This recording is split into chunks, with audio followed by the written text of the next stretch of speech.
wasiir ku-xigeenka wasaaradda ciyaaraha ayaa xilkii u kala wareejiyay isuduwihii hore wasaaradda caafimaadka iyo isuduwaha cusub ee loo soo magacaabay wasaaraddaasi. munaasabadaasi ay labada mas-uul xilka kula kala wareegayeen ayaa waxaa goobjoog ka ahaa maamulka heer gobol iyo heer degmo, xildhibaano ka tirsan golaha deegaanka degmada Gabiley, aqoon-yahano iyo marti sharaf kale oo aad u tiro badan. munaasabadaasi ayaa waxaa ugu horeyn ka hadlay isuduwihii hore wasaaradda caafimaadka ee gobolka Gabiley iyo isuduwaha cusub ee loo soo magacaabay wasaaradda caafimaadka ee gobolka Gabiley.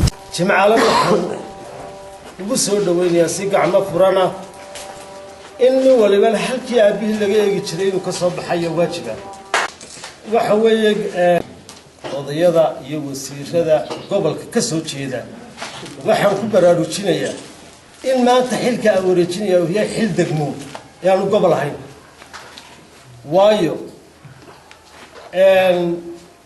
gobol nimo dee kuma soo shaqeynin, waxaan ku shaqeeyaa oo laygu xukumayay isuduwaha marood jeex ee wasaaradda caafimaadka iyo hoostaga inaan ku guulaysto arrinta iyada waxaan idinkana idinka codsanay gaar ahaan bahda caafimaadka ee gobolka inay hawshan aanay odhan waxaa loo magacaabay isuduwaha Dr. Jimcaale layba magacaabay magacaygu baa ku xusane guud ahaan bahda caafimaadka loo wada magacaabay. shaqadana waynu wadaagnaa shaqada inaan laygu eegin in lay garab galo aniguna dhinacayga aan ka dadaalo qacmadooda jir bay wax ku gooyaan in hawshaa iyada ah aynu wada qabanno. shir baynu halka ku qabanay mudooyinka laga joogo bilo oo horumarka gobolka iyo arrimaha kaga hadlaynay. qodobadii ka soo baxay waxa ugu weynaa in gobolnimadii la dhammaystiro oo gobolka qodobkaas markuu soo baxay dadku waa nala yaabeen waxay wargibli maana gobol ahayn. wuxuu ciise halkan nooga makhraatiifo muhiimadda ay leedahay Gabiley gobolnimadeeda. isuduwayaasha oo dhan ma sheegaan laakiin dee degmooyin bay ku joogaan, isuduwa degmo ayay ku joogaan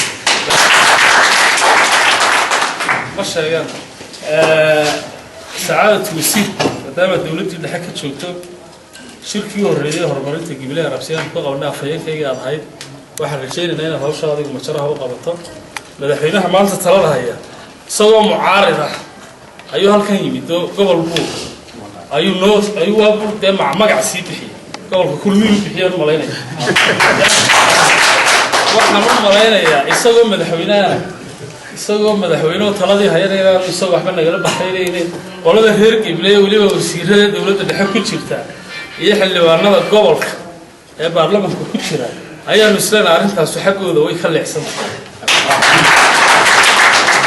sidoo kale maamulka heer gobol iyo heer degmo ee gobolka Gabiley ayaa iyaguna halkaasi hadallo kooban ka soo jeediyay. waxaan ka markaati kacayaa in aanu ciise muxuu ahay haddii uu gaari waayo ama shidaal waayo aniga intuu yimaado intuu albaabka igu garaacay oo oran jiray gudoomiye meel heblaaya ama jideeca laga soo sheegay waxa laga soo sheegay qaad oo gaarigaaga igu qaad oo oran jiray taxta amrak oo na qaadi jiray asigaan ku soo eegi jiray muxuu ahaa markaad tiba laga kacaya waxaan aad u jeclaa in badan wuxuu ka hadlay wixii dhinaa.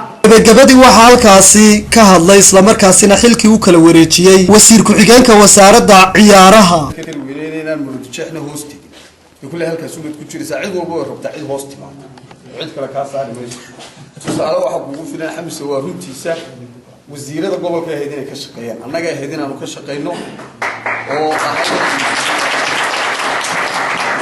aan ku daawana cid kale warar badanna kulli wasiirada gobolka waa la kaftama waxa ku raada Shucayb iyo niman saaxiib wada gobolka danihiis markay centralka dawladda dhexe yimaadaan aynu u dhamaan yaani noqon cid gaar ah wasiir gaar ah